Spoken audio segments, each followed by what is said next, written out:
यह वीडियो केवल धार्मिक और पौराणिक जानकारी साझा करने के उद्देश्य से बनाई गई है। हम किसी भी प्रकार की अंधविश्वास या गलत धारणाओं को बढ़ावा नहीं देते। प्रस्तुत जानकारी शास्त्रों और पुराणों में वर्णित कथाओं पर आधारित है। सभी AI जनरेटेड छवियां केवल प्रतिनिधित्व के लिए हैं। भारत भूमि पर देवी शक्ति के अनेक रूपों ने जन्म लिया। किसी ने मां बनकर पालन किया, किसी ने योद्धा बनकर अधर्म का अंत किया। हर देवी का अपना एक विशेष स्वरूप, उद्देश्य और शक्ति है जो हमें जीवन के हर मोड़ पर प्रेरणा देती है। आज देसी ग्रोथ हब पर हम आपको ऐसी 10 दिव्य देवियों से मिलवाने जा रहे हैं जिनकी ऊर्जा और शक्ति ने युगों को आकार दिया है। ये एक ऐसी यात्रा है जो आपको शक्ति के सरल से अद्भुत रूपों तक ले जाएगी, जहां हर कदम पर एक नई चेतना का अनुभव होगा। और इस वीडियो का अंत आपको उस देवी शक्ति से मिलवाएगा जिनकी महिमा जानकर आप चकित रह जाएंगे। इसलिए वीडियो को अंत तक जरूर देखें, क्योंकि सबसे गहराई में छिपी शक्ति का दर्शन अंत में ही होता है। माँ गंगा, शुद्धि और मोक्ष की देवी माँ गंगा केवल जलधारा नहीं, अपितु एक जीवंत देवी है जिनका उल्लेख वेदों, पुराणों और महाकाव्यों में आता है। ऋग्वेद में उन्हें पवित्रतम नदियों में प्रथम स्थान दिया गया है। माना जाता है कि गंगा देवी मूलतः स्वर्ग में बहती थी। जब राजा सगर के 60,000 पुत्र कपिल मुनि के श्राप से भस्म हो गए, तब उनके उद्धार के लिए राजा भागीरथ ने वर्षों तक तप किया। उनकी तपस्या से प्रसन्न होकर ब्रह्मा ने गंगा को पृथ्वी पर भेजा, परंतु उनके प्रबल प्रवाह को रोकने हेतु भगवान शिव ने उन्हें अपनी जटाओं में समाहित किया और धीरे धीरे धरती पर प्रवाहित किया। इसलिए उन्हें शिव की जटाओं से निकली पावन धारा भी कहा जाता है। मान्यता है कि गंगा जल का स्पर्श मात्र भी जन्मों के पापों का नाश कर देता है। इसी कारण हरिद्वार, काशी और प्रयागराज जैसे तीर्थों में मां गंगा का विशेष महत्व है। वे न केवल जल का स्रोत है, बल्कि मोक्ष और आध्यात्मिक शुद्धि की प्रतीक भी है। मां तुलजा भवानी, साहस और सुरक्षा की देवी मां तुलजा भवानी महाराष्ट्र की प्रमुख देवी है, जिन्हें छत्रपति शिवाजी महाराज की आराध्य देवी माना जाता है। वे साहस, सुरक्षा और रक्षक रूप में पूजी जाती है। मां तुलजा भवानी का मंदिर सोलापुर जिले के तुलजापुर में स्थित है, जो पवित्र स्थानों में गिना जाता है। एक प्रसिद्ध कथा के अनुसार मां भवानी ने शिवाजी महाराज को उनकी तलवार भीम प्रदान की थी, जिससे उन्होंने कई युद्धों में विजय प्राप्त की। मां भवानी का आशीर्वाद प्राप्त करने से व्यक्ति को धर्म, न्याय और सही मार्ग पर चलने की शक्ति मिलती है। वे हर उस व्यक्ति के साथ खड़ी होती है जो अपने कर्तव्यों को निभाते हुए सत्य और धर्म के मार्ग पर चलता है। मां अन्नपूर्णा, अन्न और करुणा की देवी। मां अन्नपूर्णा अन्न और पोषण की देवी मानी जाती है। कहा जाता है कि जब काशी में अन्न का अभाव हुआ, तो मां पार्वती ने अन्नपूर्णा रूप धारण कर सबको भोजन दिया।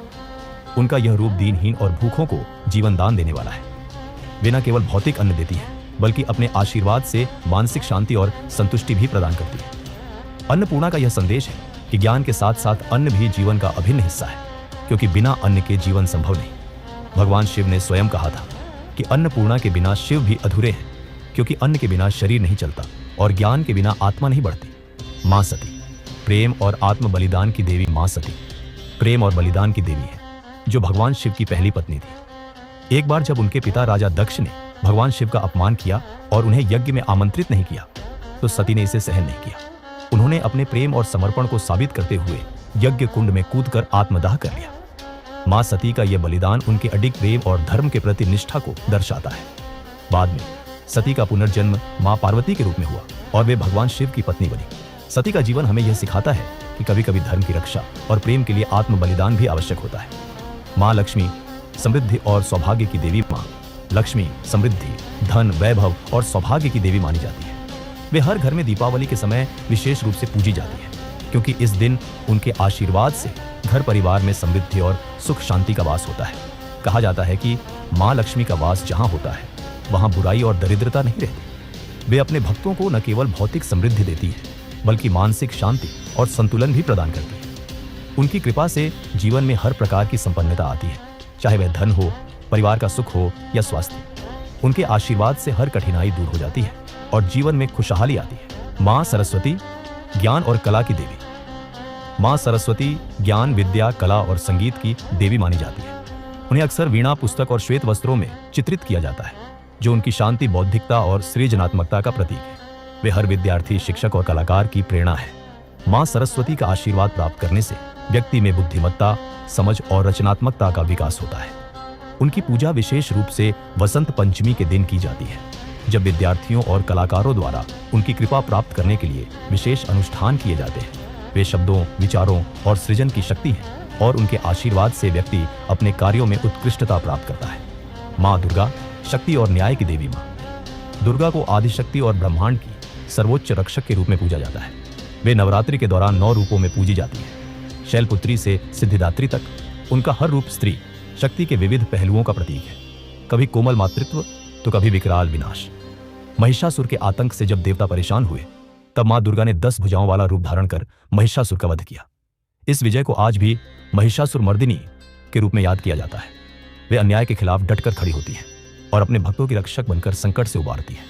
मां दुर्गा का संदेश स्पष्ट है, जब अन्याय बढ़े तो शक्ति स्वरूप बनना आवश्यक है। मां काली समय और संहार की देवी। मां काली को समय, परिवर्तन और संहार की देवी माना जाता है। उनका रूप भले ही उग्र हो, खुले बाल, गले में नरमुंड की माला, रक्त रंजित जीभ और हाथों में अस्त्र, लेकिन उनका हर संकेत गहराई से भरा हुआ है।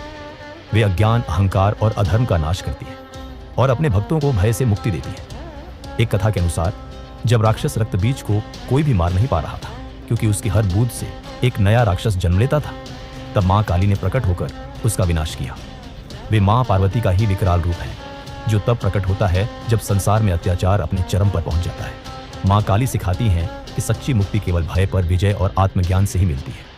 मां त्रिपुरा सुंदरी, सौंदर्य और तंत्र की देवी मां त्रिपुरा सुंदरी, जिन्हें राज राजेश्वरी और ललिता देवी भी कहा जाता है, तंत्र और श्री विद्या उपासना की सबसे उच्चतम देवी मानी जाती है। उनका नाम त्रिपुरा 3 लोकों, भूत, भविष्य और वर्तमान, तथा सुंदरी अर्थात दिव्य सौंदर्य से जुड़ा है। वे ब्रह्मांड की मूल शक्ति हैं, जो चेतना, सौंदर्य और आत्मज्ञान की अधिष्ठात्री है। कहा जाता है कि वे शिव के साथ समत्व में ब्रह्मांड का संचालन करती है। श्री चक्र, जो तंत्र साधना का पवित्रतम यंत्र है, उन्हीं का प्रतीक है। उनकी उपासना से न केवल भौतिक बल्कि आध्यात्मिक उन्नति भी होती है। वे केवल बाह्य सौंदर्य नहीं, बल्कि आंतरिक शुद्धता और आत्म साक्षात्कार की देवी है। मां आदिशक्ति, संपूर्ण ब्रह्मांड की जननी मां आदिशक्ति को सृष्टि की मूल चेतना और ब्रह्मांड की प्रथम शक्ति माना जाता है। वे ही दुर्गा, काली, लक्ष्मी, सरस्वती और अन्य सभी देवी रूपों की आधार है। वे शक्ति की वह निराकार और सर्वव्यापी अवस्था है, जिनसे ब्रह्मा को सृजन, विष्णु को पालन और महेश को संहार की शक्ति प्राप्त होती है। देवी भागवत पुराण और मार्कंडेय पुराण में वर्णित है कि जब कुछ भी नहीं था, न पृथ्वी न आकाश, तब भी मां आदिशक्ति थी। उन्होंने ही त्रिदेवों को जन्म दिया और ब्रह्मांड की रचना का क्रम शुरू हुआ। वे समय से परे हैं, जो आदि भी हैं और अनंत भी। उनका हर रूप, हर लय, हर ऊर्जा इसी ब्रह्मांड में कार्य कर रही है। मां आदिशक्ति का स्मरण करना आत्मा को उसकी असली पहचान से जोड़ता है। यह समझ कि हम सब उन्हीं की अभिव्यक्ति है। इन सभी देवियों का महत्व अपने अपने रूपों में अनमोल है। कोई ज्ञान देती है, कोई शक्ति, कोई करुणा और कोई मोक्ष, पर अंततः ये सभी उसी एक परम शक्ति मां आदिशक्ति की विविध झलकियां हैं। हमें इनके गुणों से प्रेरणा लेकर अपने जीवन को अधिक जागरूक, साहसी, करुणामय और धर्ममय बनाना चाहिए। इस वीडियो को देखने के बाद एक छोटा संकल्प लें, अपने भीतर किसी एक देवी गुण को जागृत करने का, क्योंकि सच्ची उपासना सिर्फ मंदिरों में नहीं, हमारे व्यवहार में दिखाई देती है। अगर इस वीडियो ने आपको कुछ महसूस कराया, कुछ नया सिखाया, तो इसे जरूर शेयर करें और डीजी ग्रोथ हब को सब्सक्राइब करें। यही हमारे संस्कृति के सम्मान की सच्ची शुरुआत है। जय माता दी।